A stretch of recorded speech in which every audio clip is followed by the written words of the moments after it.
Hi everyone, this is Sandra from Trio EOC, and I have Wes here with me, who's also from the Trio EOC that serves the central area of Arkansas. Yep, nice to meet y'all. And today, this message or this video specifically for students that just graduated high school and are thinking about taking a gap year. And just to tell a little bit about what the gap year is, that's when the students want to skip a year, so not start college immediately. They want to take that 1 year to work, to gain some experience, to do some opportunities or explore, travel, take a break, just vacation. There's a lot of things that I can do between that year and then apply the following year to college. So today we're going to talk about some of the pros and cons of taking advantage or doing the gap year. So jump right into it, and we'll start with the pros of taking a gap year. The first thing is gaining work experience. Right. How do you feel about that, Wes? I mean, it's good because most companies do look for experience before anything else, and which is pretty convenient because when you go job searching, and you may or may not have noticed, but they'll offer say you need this number of years of experience at this certain field. So it's good to have that head start for future, not only jobs, but also if you want to go up in the rankings of jobs as well. Because by the time you reach your, let's say, like 30s, you already have probably 10 or 6 years experience off the bat already.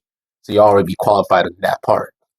Yes. And then the next one is a break to recharge. So that means, they've just finished 12 years of basically school back to back to back. So having that little break can be nice. I don't know about you, but Oh yeah, I mean, first of all, congratulations for those that did graduate. It's a milestone not many people achieve, and the fact that you made it shows the work. But taking a break is good for the mind and for the body. I remember back, at least in our timeline, where that was kind of frowned upon, where they just immediately took us to point A to point B with no break or no breathing room, actually. So it's good to have that time to recharge so that you can be ready for that next step if or when you take it. yes. And then the other is explore opportunities. So this is a time where students can go and maybe look into AmeriCorps or um, any other programs of study abroad or working abroad, or different things that are might not be the traditional um, venues that we're used to. Anything you want to add to that? Yeah, I mean, exploring opportunities is a way to get your feet wet, as to say. And with that comes, that's when judgment calls come in as well, because there's been a variety of new opportunities that's been presenting itself for the past 10 years. The opportunities that were present in my time and compared to y'all's time, it has expanded greatly. So it's good to use that time to search for what you feel like you're called to do. As also taking that time to forge and mold yourself for that opportunity as well. So that way, by the time you do hit that field, you'll be not only mentally ready, but also knowing where you want to go with that. Yes, and that's a great opportunity to explore what you want. Uh, Maybe you could do an internship somewhere, which brings me to the next point, which is gain new life skills. So that means you could go job shadow somebody, or you could go take some classes that are not necessarily taught out of college, or to get some type of certification, go gain experience as an intern. This is a great opportunity to start polishing up on those skills because, like Wes said, it gives you a leg up and you're ahead of others. Where if you just go straight to college, you might not be able to take advantage of this opportunity and you might not be able to gain those new skills. And then the other one is earn extra money. Oh yeah, money makes the world go round. And good about that extra money is you can use that money to save up for college. Because, even though with financial aid, I know with certain circumstances, whether inside or outside your force, that you sometimes need a little bit more to make it throughout the years. So it's understandable. So this would be a good opportunity to make that little extra money either for school or for yourself or for, saving for future emergencies. It's just good to be prepared and make a little bit of money on the side or as the main front, depending on your situation. So for the cons, there are several negatives to taking that gap year. Even though there's a lot of benefits, there's always a downside to everything. So one of them that we consider to be a major one is transitioning back to school can be very difficult. Can you tell us why, Wes? Yeah, so when you've been in school since kindergarten and you've been going to school for 12 years and then stop, that's a huge crushing momentum. Because now what you're trying to get back, it's kind of like you stop a car last minute and then you're trying to get it to start, but it's starting super slow.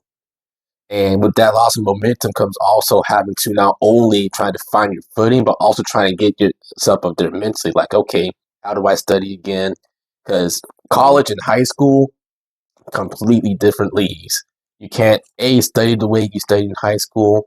You can't basically the time management skills are night and day compared to high school and college. So having to adapt those two already off the bat after being out of school, taking that gap year, it's not impossible, but it'll make it difficult to get back to the swing of things. Because even just thinking about like when they're on a summer break and it's time to go back to school, like you don't want to go back to school, have to get used to waking up early, have to get used to going to class and not studying, back to the homework habit and all that. So imagine having to start that process after a year. And after a year, you've lost a lot of the math skills, the writing skills. So it's having to start over. And like Wes says, that just mainly that momentum, you might not want to be, you might not want to continue your education because your mindset has shifted since then. And your life would drastically change after you graduate high school. So the other one too, it's difficult aside from the momentum is that it requires a lot more planning and then there's less support from counselors, from other individuals that when you're in high school, you have those counselors that can help you, that can answer questions, that can write letters of recommendation, that can help you gather documents, right? Yeah. But whenever you've been a year without having the support, it becomes a lot more difficult. Do you want to add anything to that? Yes. So with your resources, they do diminish mainly because the age gap, and also because of how much time that's been out is vacated between that gap year. So with the counselors that you had in high school, they won't be able to help you because you're no longer in their program anymore. So you have to go out and find other resources, and there'll be other resources that they may offer, but you may have to pay for them. Yes. And which I'll tell you later on about our program and how we offer those same services but for free. But going back to the subject, like it is hard to find those resources to help you get back that footing because there's not that many available that will help you basically. So in other words, you'll be on your own trying to figure out how everything works to get all your documentation and paperwork ready to start school. And especially on financial aid. I know that's a bugger. Yes. College application, it can be, but it's not as complicated compared to FAFSA because with the FAFSA, they've updated that recently. And with that update comes new changes, and new changes comes new problems. Exactly. And that brings us to the next point, actually, which is you could lose scholarships, and so college could become more expensive whenever you decide to wait that gap year, because sometimes scholarships ask you to be graduating high school senior, and it tells you have to graduate from this certain year.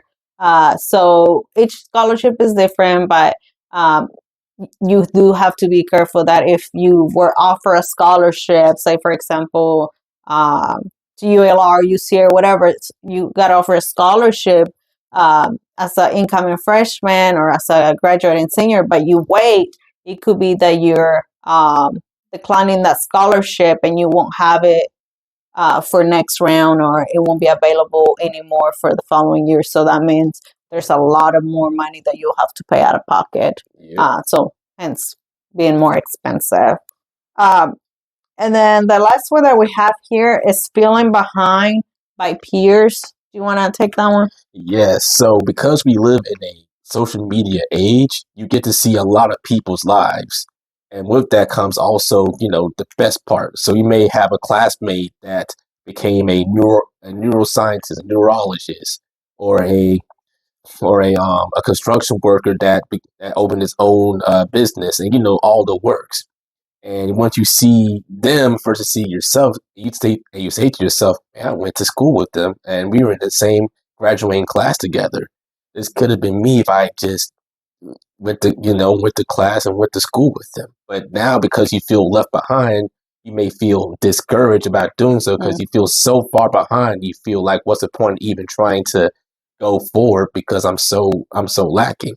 And And that could really, I mean, a year can really make a difference because just think about it. All your friends start college and you decide to take the gap year. So by the time you try to start college, your friends are already acclimated um, to the college environment. They've met a lot of friends. They've moved on from friendships. They oh yeah, know about the college parties, about the resources. They got a better handle of how to study, how to really take advantage of the resources in college, and they'll post on social media, of course, and all that, and you'll barely be starting the process, which can be overwhelming because they'll always seem like they're ahead of you. So really be careful with that because, like Wes said, that can really cause you some frustration or stress or just some disappointment.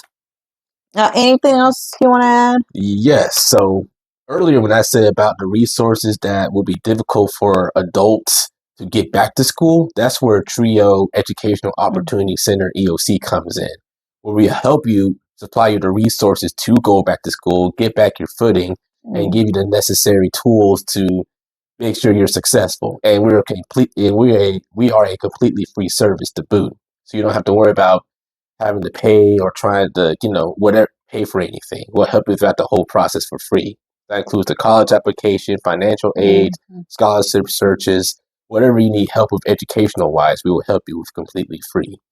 And we also, go out to the community as well. So if you're thinking about the gap year and you're undecided, it's not too late to go back to school, to college, or start the application process. Right now we're mid June at the release of this video, at least. But you still have time. Just give us a call and we can help you with the whole application process. We can help you, like Wes said, complete the financial aid applications and all that good stuff to get you ready for school in August. But if you're still thinking about it, maybe this video left you more confused, or you still need more information to make the decision, give us a call and we'll sit down with you and we'll continue to weigh in the pros and cons of taking the gap year. And then we'll hopefully be able to help you decide what you want to do, and we'll support you with whatever that is, whether it's getting you the resources or helping you to go ahead and apply for school. So reach out and we'll be happy to help you. Indeed. Thank you for your time. Wait, thank you for my time. Thank you. I don't know how to